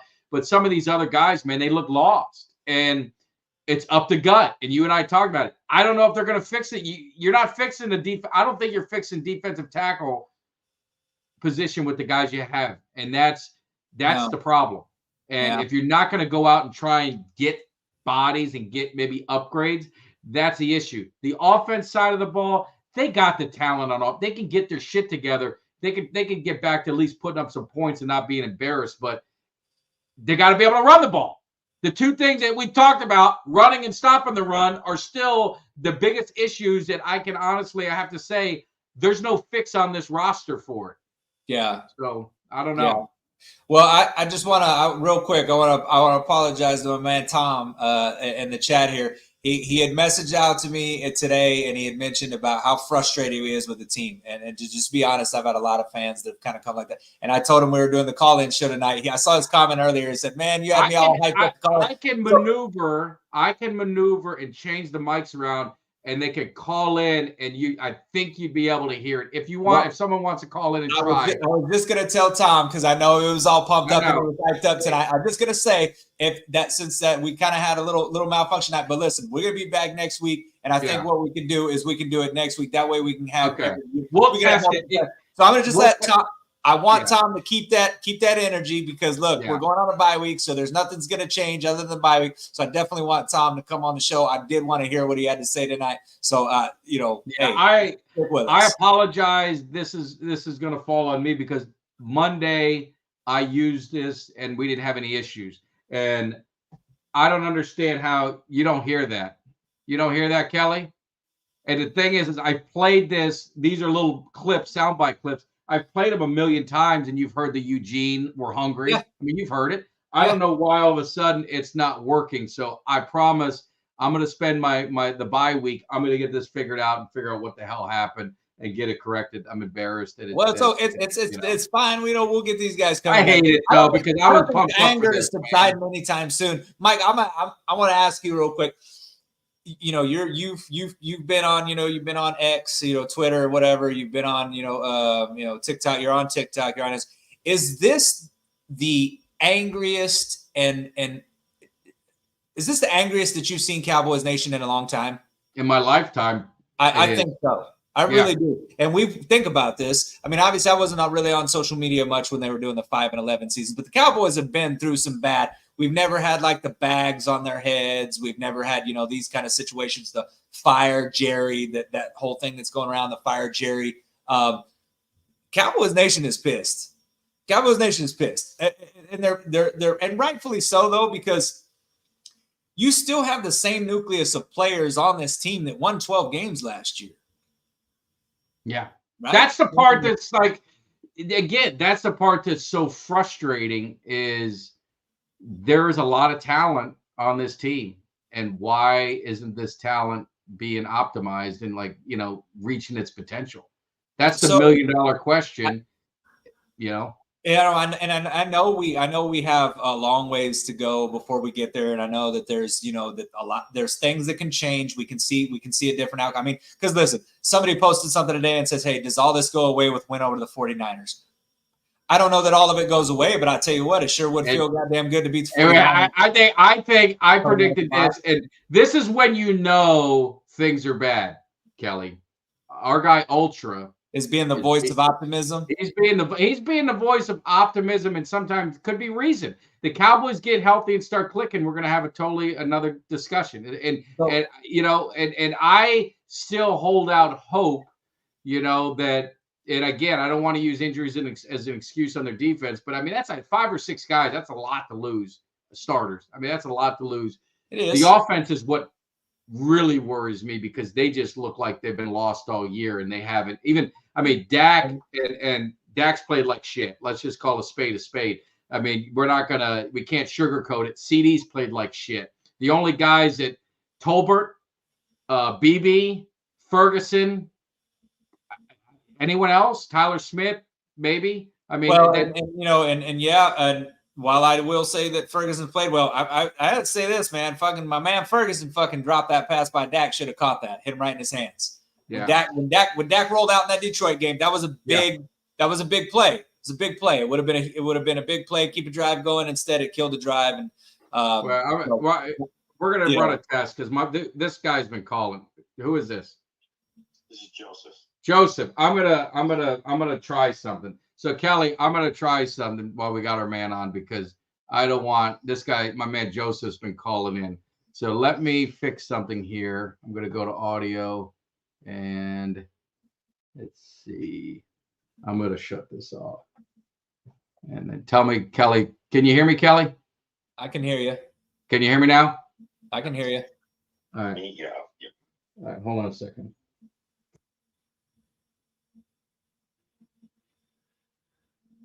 Kelly, can you hear me? Yep. All right. Joseph, go ahead and talk. And Kelly, tell me if you can hear him. And Joseph, can you hear Kelly? Kelly, can you hear me? I can hear you. Okay, good. I can hear you too. So listen, guys. I mean, I don't know where to start here. This is just so frustrating. First off, I'm never going to give up on the team. I'm going to watch every game, okay? But last year's team had a legitimate shot, I felt, to win the Super Bowl. I really felt that team had it. And for the team to come up against Green Bay last year, as unprepared as they did, this is where the problem has started. And this is where we are now. Jerry had every right last year to say, you know what, Mike McCarthy, this was unacceptable what happened here. And they should have just cut everyone loose last year. You don't want to sign Derrick Henry because you can't afford him. Okay? But you go sign Zeke for $5 million, Devil Cook for $3 million, but Baltimore pays Henry $8 million. Yeah. Okay, it makes no sense. And here's the other thing too: we can all bash Jerry, and I'm fed up with Jerry too. The guy's 82 years old. I'm gonna give him a little bit of a pass. We gotta start holding his son to the fire. He's a problem. Steven's a problem. He's gonna get his head out of his ass. Excuse my French, but that's on Stephen Jones is the bigger problem. Now, Kelly, I've tweeted back and forth here and there, and I keep saying, as you're going after Jerry, rightfully so, I said, don't give Stephen a pass. Stephen needs to start getting called off with some of this crap too, because this is just unacceptable what they're doing here. And my problem is, don't tell me you're all in. Don't tell me we're all in. You know, we care about the fans, this and that. The Green Bay game was about as humiliating as a loss as I've ever witnessed as a Cowboys fan. And here's the thing: you're going to lose games. It's life, okay? We sometimes may go to work. We may not have our best day. But I'll never go to work unprepared, okay? And that's the problem. It's too many times of being unprepared with this team, and that's what's frustrating. And people are saying, fire McCarthy midseason, promote Al Harris. Jerry's got to fire himself. Jerry's not going anywhere until the guy dies. I'm not wishing death on him, but he's not going anywhere. He'll come in a wheelchair at 100 years old, like Jimmy Carter, and still run the team. Okay. Yeah, but Joseph, like you said, be careful what look who the man that's going to take over is. And that's the thing. Stephen Jones is the bigger problem. I'm so sick and tired of we like our guys. We like to get you have a temper tantrum on the radio yesterday going off for like a 2-year-old, and we can't fix everything. We're focused on San Francisco. Who are you going to go get? While you're having a temper tantrum, the Bills and the Jets get 2 wide receivers. But we like our guys. We like our guys. So yes, can they win the division? Absolutely. And with the way the division is, people, well, the Giants look good. The Giants are 2-4, and we beat the Giants. So, are the Giants a threat to win the division? And we're a game up on them right now. So we could win the division, and yes, we can make the playoffs. But I'm going to be honest with you. If we win the division, I don't see this team making like last year's team. I felt could have made noise in January. That was the team to get it done, and they just laid an egg. They did. And I haven't got, as a sports fan, you always look like, and you like the Canes, Texas Tech, whatever we have here. There's always something like I felt when the Yankees lost to the Boston Red Sox in 2004. That was the turning point of Boston getting things going. The Yankees kind of having a downside. There's always a game you look back at and say, what was the moment where everything went south? And for me, that loss to Green Bay, I think, is going to haunt us for a few years. I really do. I think that loss was that bad last year. I don't think people realize how bad that loss was. If you lost the game 37-34, hey, you know what? Shake their hand. Yeah, it happens. But to beat down, you were down 27-3 last year to Green Bay at home, where you by the way won 16 games in a row. Yeah. So for Jerry to sit there and say, we like our guys, we like this, we're all in. All in for what? What do we do in the offseason? Every other team gets better. Every other team does something. We just, and we can hate Philly all we want, but look what Philly does. Philly will add players. They may work, it may not, but just try something different, But, I don't know where to go from here with this team. I don't know what's going to happen, but, I'm going to say we can bash Jerry all we want, but I think we got to start throwing Steven in the fire too. He's getting a passer that he does not deserve a pass. I think that guy's an idiot. Yeah. And I've had it with him, and I'm glad to see that it's getting national attention. Let me ask you guys, what's going to happen here, honestly? Where do you see the season going? Is Jerry going to go make a trade? I'm being honest. I don't even know what to say anymore. Kelly, go ahead. What do you think? How do you think it's going to play out? Well, here's the thing. I think that right now, unless things change drastically, the only team making the playoffs in the NFC East is going to be the division winner, because I think that the two wildcard teams are coming from the NFC South, or actually not the South. I'm sorry, the NFC North. You look at the North right now. You got the Vikings are undefeated. You've got the Green Bay Packers, I think, only have one loss. You've got the Detroit Lions, I believe, only have the one loss. And that whole division. And then you got the Bears with like 2 losses. So you got like that whole division is stacked right now. And I think that they're all very talented teams. I don't think we get a wild card team out of the NFC East.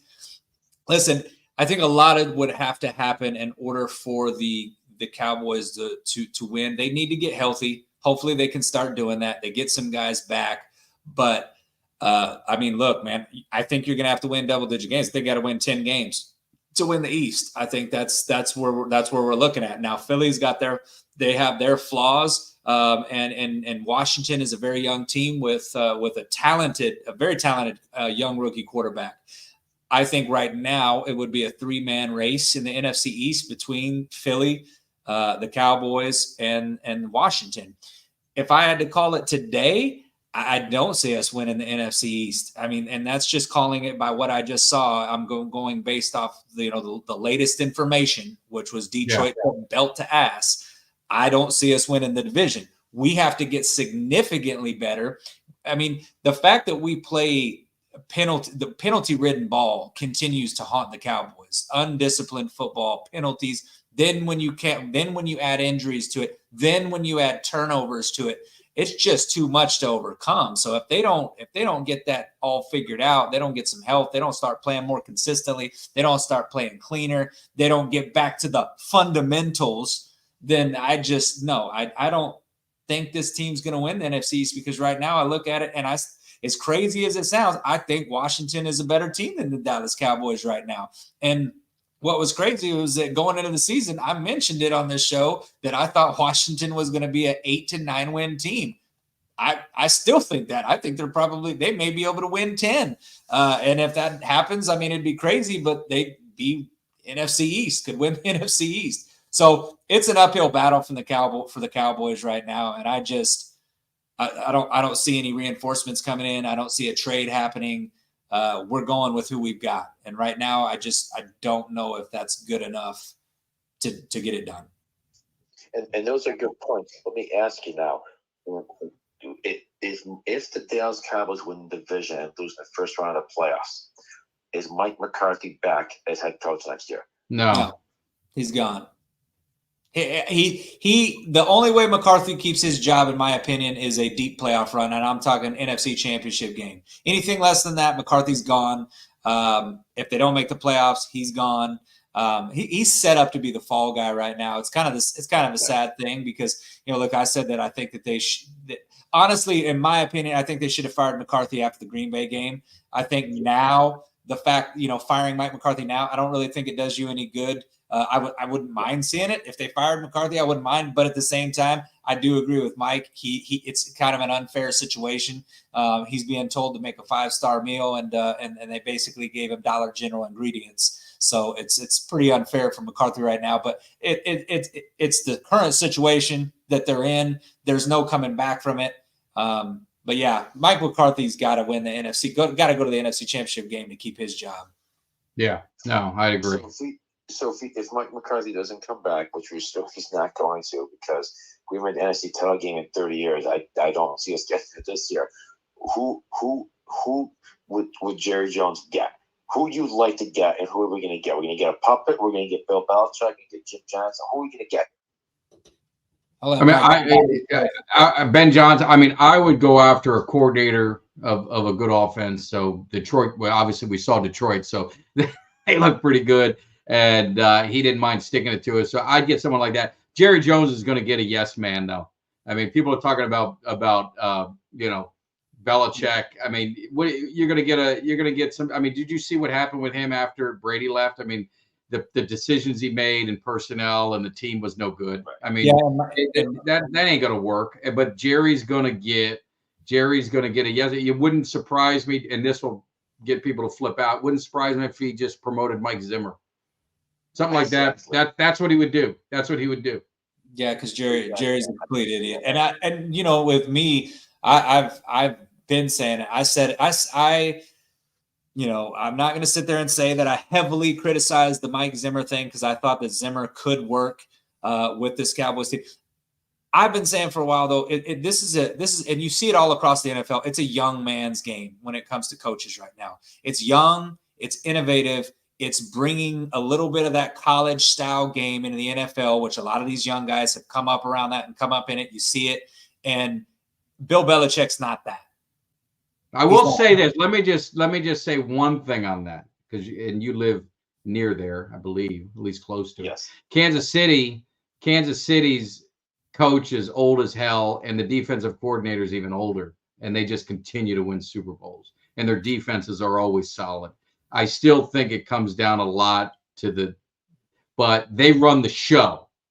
I don't even know who the hell Kansas City's GM, Hunt's the family that owns it. As long as you got Jerry that is going to show up on the radio shows, he does the press conferences after the game. As long as you have that, I just don't know, whoever you get, they're always going to be undermined. That's just my opinion. Unless Jerry really has a come to Jesus and says, you know what, I've got to back off, like he did to Parcells. That's about the only other time you've seen him do it, except for Jimmy Johnson.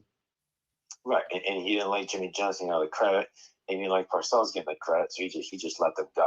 Yeah, and that's what you have. So right, and people go, we're gonna get a new coach, we'll get a good coach, we're gonna get a puppet coach. I wouldn't be surprised if we can interview Jason Garrett again. Oh God. That people want to know what would put me over the edge and probably just close up shop. That would probably be the thing to do it. I'll be honest with you. That would probably be the thing to do it. But Joseph, we appreciate you calling in, man. I saw you calling. So yeah. Go ahead. One more thing, Mike. Yeah. November 30th. Okay. Yeah. Your Miami Hurricanes are going to visit my Syracuse University Orangemen, and let me tell you, don't sleep on the Qs. That's all I'm going to tell you. Well, you hit me up during that week to make sure and that way I know exactly which one it is. Send me a message on Twitter. That way I don't want to forget you, because when it happens, I just want to make sure I'm kidding. Don't sleep on the Qs. That's all I'm telling you. No. Get me started on college. I miss the days. Syracuse was a powerhouse, with Harrison and McNabb and all those guys and McPherson and it would be it makes me happy to see when they're doing well. I think it's we're very happy up here, so that's 100%. Yeah. Guys, keep the faith and let's thank God we have a bye this week. all right. Take care. I'll see you. Hey, good call. Thanks, man. Yeah, we'll get this thing fixed for next week, I promise. But he's been calling like 5 times, 10 times. So like, let me at least get him on. But let me go back to my other mic because I can't hear you that well, Kelly. I'll be right back. All right. Yeah, as far as the coaching things, I did see Ultra. You mentioned Lincoln Riley. That would be a name that I would not be overly against.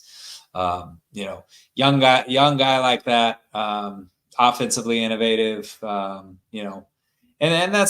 Mike did make a good point though. You do got Andy Reid. I think what it goes with when it comes to Andy Reid, I think Andy Reid has a system that works, and he knows the best players that go into that system, and he just, he just gets the right people around him. He's a guy that knows how to build a winning program. I mean, because look, they didn't have the Super Bowl success, but he did it with Philly.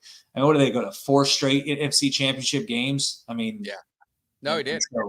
So I mean, it's I'd say that's obviously an exception to some of these younger guys, but when you look at the overall overall NFL landscape, it's a lot of youth. Whether it's the Shanahan, even Dan Campbell is a younger guy. That's you've got McVay out with the Rams that won a Super Bowl. So it's kind of a young man's game, and it's just and that's just kind of the way that it is. And a lot of these NFL teams are trying to duplicate that success by bringing these guys in. You saw obviously the Cardinals failed with Cliff Kingsbury, but Cliff Kingsbury was the guy that did it. Obviously now offensive coordinator with Washington, and he's looking good, really good as an offensive coordinator. I mean, they got Jaden Daniels slinging that rock all around the place, and I've always thought that my personal opinion, I've always thought Cliff Kingsbury was a great offensive coordinator. I think he's a very subpar head coach. He was a shithead. He was not a good head coach at Texas Tech, and he was not a good head coach at the Cardinals. I don't know how the hell he got that job when he got fired from Texas Tech because he couldn't win more than 7 games in a season. But some coaches are just naturally better fit to be coordinators. I think Cliff Kingsbury is one of those guys. Like, listen, if the Cowboys said we were going to hire Cliff Kingsbury as our offensive coordinator, man, I would be through the roof happy on that. And then, Ben Johnson, obviously, Ben Johnson, I'd be fine with. That's the name, obviously, that everybody is thrown out, obviously, because his offense just took it to the Cowboys. And you saw the way that offense looked. I mean, but listen, one of the things that real quick that I want to ask you about, since we're talking Ben Johnson, we kind of mentioned that. Do you think that them trying to get a lineman a touchdown was them really, 100%. really? That was some pettiness. Am I 100%. 100%. Yeah. And I don't know. Do you I don't have that? Don't bother me, because you know what? Stop them, and they did stop them, so it's fine. But I don't get, like, in high school and Pop Warner, and even college. Hey, don't rub your nut, have whatever. These guys are paid, man. I don't care if they drop 100, then stop them. I know a lot of people took. Did you take offense to that? Did that bother you? I mean, I'd love to stick it to them when we play. Don't get me wrong. You'd love some sweet revenge on it, but in the moment, I'm not hating on I think that builds, camaraderie with your team. Like, your team says, hey man, our coach, he thought we got screwed, which they didn't. You and I were there. We know they didn't, but right. it shows more for that coach. You know what I'm saying? I think it builds more with them. As a Cowboys fan, obviously, I think I was a little annoyed by it, just because I'm like, man, look at these motherfuckers. You're already beating our ass, man. It's like, you beat our ass and you want to take our girl and put her in your car and drive off with her. Like, come on, man. Have some mercy. But then again, I think about, Karate Kid. Mercy's for the weak. Ultimately it is what it is, man. It was kind of funny that they kept trying to get a touchdown with a line. I know exactly why they were trying to do that. We all know. Yeah. But the one thing, and my brother's a Broncos fan, I've said it, the one thing he always came back to, because we're talking about Andy Reid, and just the greatness that is Andy Reid. And you think about it. You look at the Chiefs. When he took the Chiefs over, they had Alex Smith. They were winning. They were a playoff team. But they drafted Patrick Mahomes. And you knew a lot about him, obviously from Texas Tech. Being from where I'm from, I heard the name, but we didn't think, how good was he going to be. And I remember the day that they traded Alex Smith, right? They got rid of him, and they said, we're going to give it to Mahomes. My brother was so happy. He thought that Denver was going to just run the stupid decision. You had Alex Smith, you get rid of him, you've been a playoff team, and now you're going to some, unproven quarterback. But that's just the greatness. And I'm not saying, hey, Mahomes maybe he would have been great wherever he was or whatever. But, I mean, that takes balls to do as a coach, because you could be comfortable. And I guess what I'm saying is he wasn't comfortable with just getting there. Mahomes was that missing piece of elite quarterback that could get him to the Super Bowl and win multiple ones. And I think that's where Dallas misses. And I would say Jerry misses is sometimes you gotta roll the dice a little bit and go all in. And we talk about what a running back, running back's the backbone, running back's important. Why not get the best one you can get and just go all in and get it going and make tough decisions?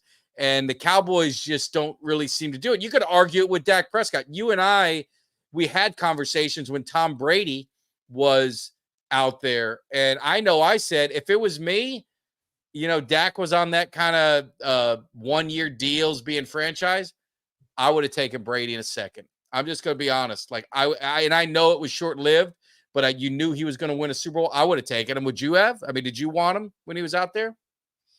I mean, there's not anybody. If I knew this is a great quarterback and he's going to win a Super Bowl out of him, man, I'd jump all over that in a heartbeat.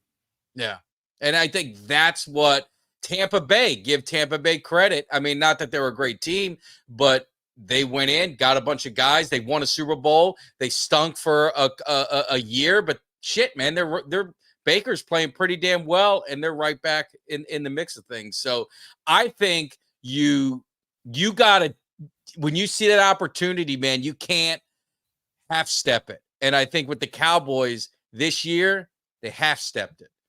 There was a couple pieces that they could have got, defensive tackle, running back, and they half-stepped it, and they're paying for it now. And it sucks because it's just another year potentially wasted. It's not over yet, so I'm not going to say wasted yet, but I mean, it doesn't look very good for the team right now. It's what the overwhelming sentiment of my whole video and that I did, my post game reaction, and why I was so upset, why I felt the way that I felt, is because it does. It feels like we're in week 6, and it feels like I'm already sitting here thinking about next year.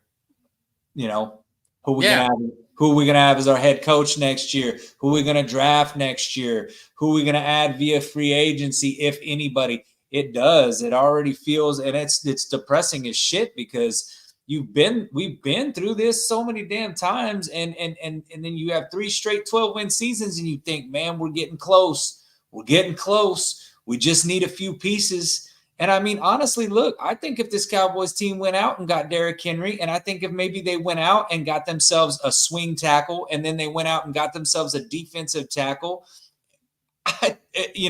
I think that we'd be a Super Bowl contender this year. I really do. I honestly think that we could be a Super Bowl contender. I don't think we needed that many pieces. I really don't. I think we needed a tackle that maybe with some veteran experience that could have alleviated some of the stress on Guyton, where you can still get him into the game. You can still get some playing time, but you kind of work these guys out. I think you get yourself a defensive tackle, and there was plenty of them to be had that are out there that are playing well this season. And you get a guy like Derrick Henry, and you go out there and you fucking win this division. You go win 12 games, you win 13 games. You go to the NFC Championship game, get to the, like, it was possible. And that's the frustrating thing, is us fans saw how close we were, and we realized the potential of this team, and the fact that Jerry Jones did absolutely nothing. That's the frustrating part, because it's like, dude, you're sitting there telling us you're all in. Yes, we're excited as shit to hear that. Thank you. You were all in. That's all we've been wanting to hear, Jerry. Go all in. Go all, do what you got to do. If you got to get rid of some draft picks, we're going to forgive you. We're going to be like that. The Rams GM, fuck them draft picks. Get us a Super Bowl. Yeah. And then to see what we're seeing on the field now is just, it's so disheartening, man. It is so disheartening as a fan. It is because you saw it coming. Getting 1 year older. And yeah, because we saw it coming. And then just watching the playmakers and the nucleus of this team get 1 year older. Me, you, 1 year older. You know what I mean? And it's just life is short, man, and it passes you by in the blink of an eye, man. 1996 don't seem like that long ago when you think about it. You're like, damn, man, was that? But 30 goddamn years. You know what I mean? Ridiculous. It's ridiculous. No, it's got to. I mean, it's got to change, and that's again, it's a frustrating part because we all knew we could beat a dead horse. It's just, we got the bye week. You just, what my plan is. Saturday, I'm, all the hurricane shit's over. The weather's good. I'm getting on the wave run. I'm gonna enjoy my Saturday. Now watching Canes football. I think they're on at noon, so I'm gonna get out early, do my little beach run, get back to watch Canes. Hopefully they don't disappoint. The only thing that worries me is it's so hard, they're due. They gotten close and they get close and they came back and they're one of these games they're not going to be able to come back. And I hope they don't have a hiccup somewhere, because then I'll hear it, because I've run my mouth a lot about the Canes. So, I'm already hearing about the Cowboys, so I don't want to hear it more about the Canes. Let them at least get there. Texas Tech is playing. Were they first in the conference? They're tied for first in the conference right now. Yep. So who they got this weekend? They're 5-1, and they got Baylor. Baylor's 2-4, so they should be able to win this game. We'll handle that. All right. Well, maybe our college teams will pick it up. I saw someone say potentially they're already showing you guys coming down to Florida for a bowl game against Notre Dame. So that'd be nice. It'd be nice. I mean, we'll be bowl eligible if we win on Saturday. We'll be bowl eligible with the 6th win. So and still we'd be undefeated in the Big 12 and standing. Depending on what happens, we may be up there alone at the top of the Big 12. So, the Texas Tech's been having a decent season this year, and I'm looking forward to you get down to Florida, we'll make a weekend of it. You bring your girl down. We'll make a good weekend of it. If they get down here, we'll get over there, and hopefully, if you're playing the Irish, beat their ass. I said that, Sports Fan Alex. I'll be a Texas Tech fan all day, every day. Last thing on Martin, I think we all know this is probably his last year. I think he was kind of contemplating it last year. And I think the offensive line could be set up, with Bass, being an heir apparent. Obviously, you got Tyler Smith. You're curious to see what happens with Steele. That he's just not looking good. Oh, I'm terrible. Sorry. He's not looking good.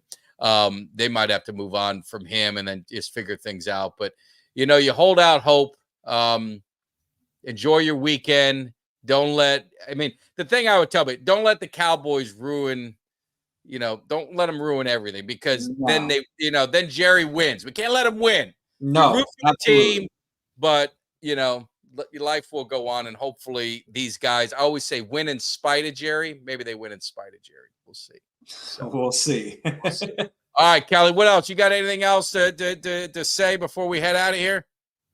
Oh, man, that's it, man. Cowboys Nation, y'all just be safe. Have a good weekend. Drink, enjoy college football, enjoy a week where you ain't got to stress about the Cowboys, because next week we back at it. We will be back at it. Eugene Lockhart, he was just too angry. He said, I'm not coming in. I'm going to relieve some stress. So I said, go ahead. Hey, I don't want to get in the way of that. You go handle that business. So he'll be back next week. I'll be doing a morning show, just more chilling on a Sunday. So we'll probably do that as well. So you guys hit me up early in the morning with your mimosas and all that kind of stuff, and enjoy the weekend. We're going to be back at it. We're either going to ride this train into the ground, or maybe there's going to be a U-turn and maybe we'll get brighter days ahead.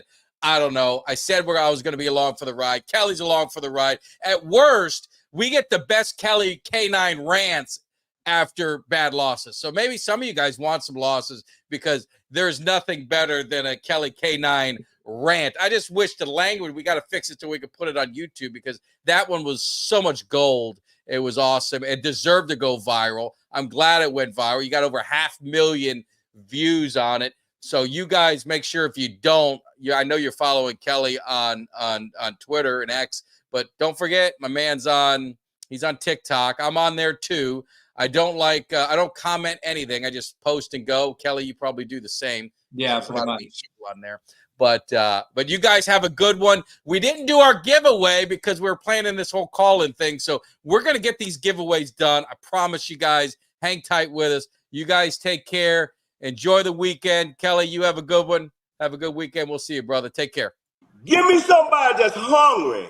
Give me somebody that's hungry. I need somebody.